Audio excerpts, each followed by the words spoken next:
Hi, listeners. Stories have so much power, and so does whoever controls the narrative. It is time that we dissect and analyze these stories. I am Vipul, and this is Folk Tales.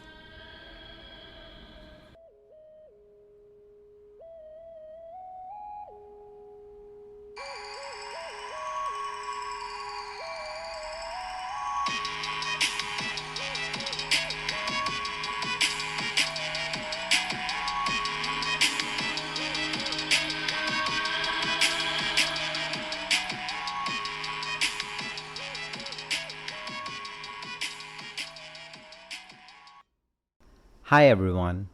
Today's story is from Palestine and is taken from Angela Carter's book of fairy tales. It is called The Seven Leavenings. So, ready or not, it's story time. The story begins with an old woman who, wisely as it turns out, has never married. She lives alone, looking after herself. One day, while she is making bread, she leaves her loaf to rise and goes for a walk down to the sea, where a boat is filling up with travelers. Upon her inquiry, the captain explains that they are going to Beirut.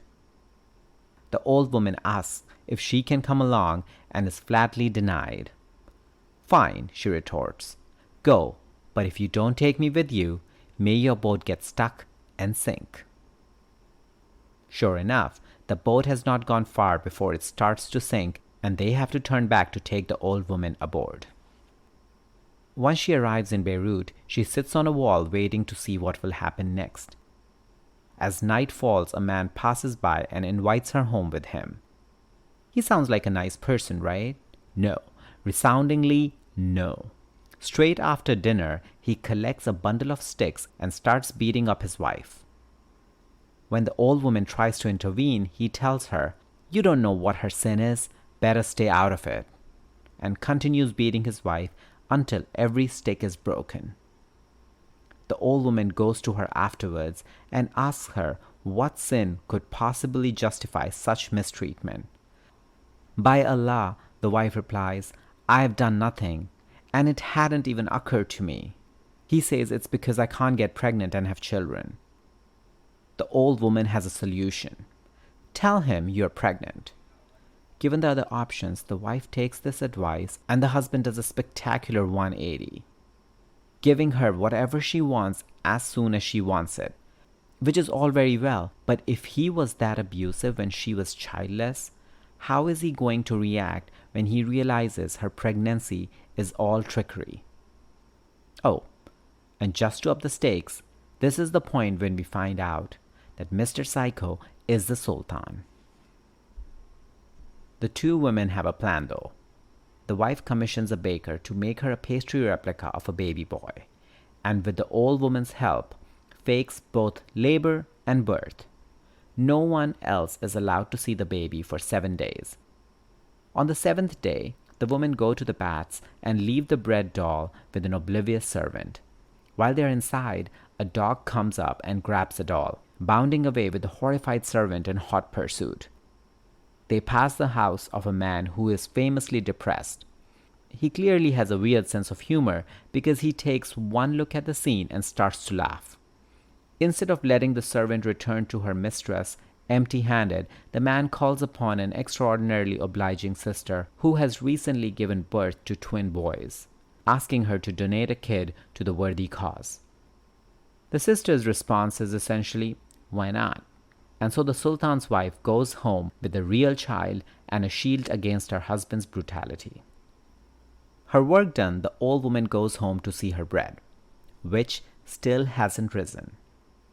Possibly she's a better strategist than baker, but she is also terribly persistent, so she leaves the dough for the second time and returns to the seashore. This time she finds a boat going to Aleppo, and bullies the captain into letting her aboard. When she gets there, another man passing by takes her home for dinner. Nice guy. In no way, shape, or form. This man is a wife-beater too. Her crime? Admiring the effect of black grapes on a white bladder, which he automatically assumed meant she was having an affair with a black-skinned slave. Sanity is evidently not his strong point. The old woman's solution is simple. She has the wife serve black grapes on the same white platter and uses the exact same words of admiration for the result.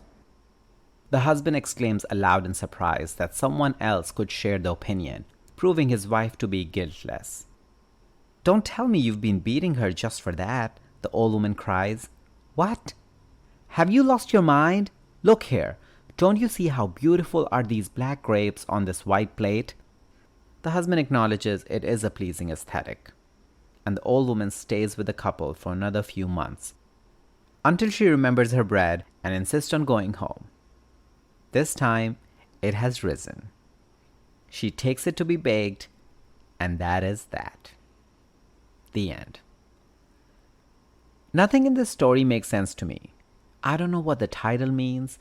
I don't know how men who worry about an old lady alone on the street at night could think it's totally okay to brutally abuse their wives, and why the old woman couldn't help the aforesaid wives to escape before their respective nutcase husbands found some other aspect of the universe to blame them for. The story does not end with a happy ever after. There is no evidence to suggest that anyone but the old woman will remain happy for any duration of time. And what is with her freaky bread? Well, on that rising note, bye for now. Let me know your thoughts on the story and our discussion by emailing me on woketalespodcast@gmail.com or through social media at woketalespodcast on Instagram and woketalespod on Twitter. And please rate, review, and like Woke Tales Podcast, and don't forget to subscribe so you can easily access our weekly stories. If you have any story recommendations, or if you want to come dissect and analyze a story with me, give me a shout out on email or social media, because whatever you do, keep dissecting and keep analyzing.